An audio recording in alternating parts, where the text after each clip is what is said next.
T7200. It's center post swing arm, so you have the nice things with the center post, right? So we're reducing our rim contact versus a clamp style. We can go out to a 30-inch rim or a 48-inch assembly here. This does come with a roller if you order it like this, and of course you have the familiarity of using a swing arm. Okay, I'm going to use a couple of different techniques with this machine that you might be familiar with or you might not. So bring this in here. Looks like the bead's already broken on this assembly. So what I'm going to do is roll this turkey into place here. Get this out of the way. And I'm going to use my tire lift. Get this up. I think I'm going to get this up. There we go.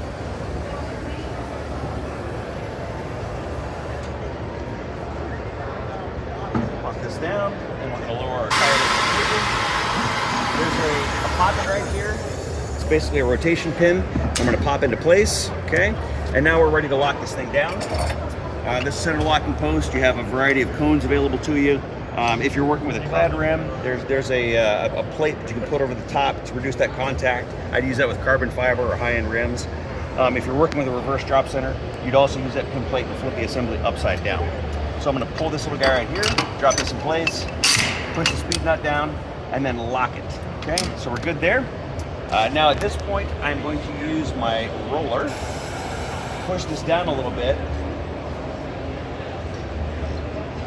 I'm going to do some lubrication. This machine is also equipped with a shovel-type bead breaker. It's handle style, which is no rebounding. You can change the pitch of the blade and the length of it, which is rather nice. I'm just going to get that out of the way. And now, I'm going to start lubing this up a little bit. Okay, this machine is also equipped with Pro Speed, so it has a low speed around 10 RPM, high speed around 20, inverter driven, so if you load it, it'll stop, and it reduces the chance of tire and or rim damage. And or motor damage, I suppose. Okay, so we got that good lubed. Now what I'm going to do here is move my swing arm in, and drop this down, get it close, okay? And as I work that lever, it actually lifts it off the rim a little bit. There is a plastic protector in the back of the tail here on the duck head, and there's also one here. So if I do mash this thing into the rim, it'll reduce the chance of damage. Now, I'm going to set distance here. So I've got a little screw, and I'm going to increase the clearance here at around 1/4 inch. Okay? Now with this one, it's not leverless, so I'm going to use an assist device. This is called a Wave Plus lever. I'm going to put a little bit of lubricant on here, and I'm going to minimally use this, okay? I'm using metal tools on a nice rim here, so I want to make sure that I don't contact too much. So I just drop that tool in. I'm going to get this out of the way. I'm in a good spot to pry here. I'll leave that alone.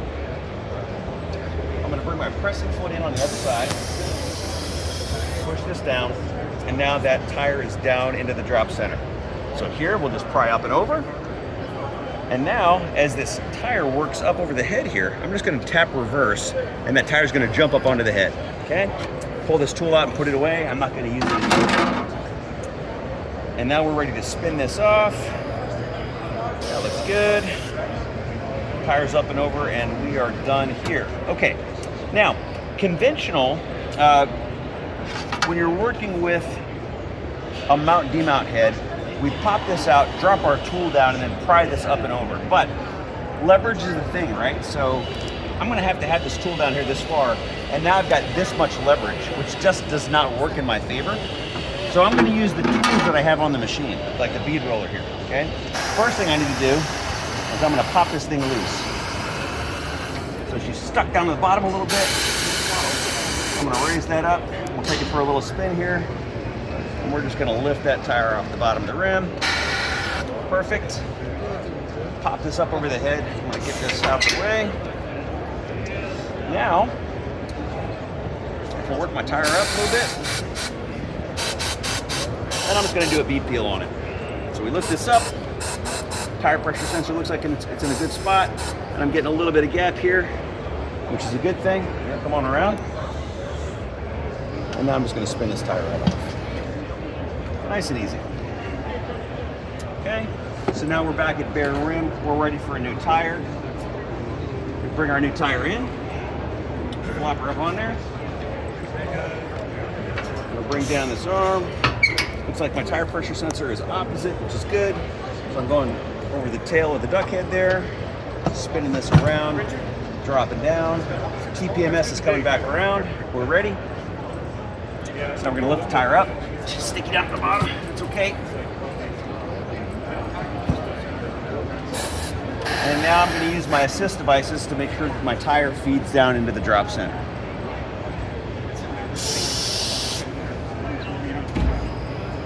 Okay, she's over the tail. Now, I'm going to show you how this inverter works. So I'm really going to overload this thing. I'm going to mash the tire down big time, okay? So now I have a ton of tension, okay? So it starts to work a little bit and then stops. So what's happening there is our inverter is amping up and saying, you're doing something wrong. You should stop. Okay.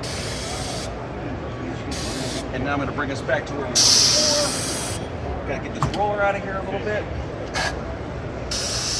And we're going to go back to our good practice position.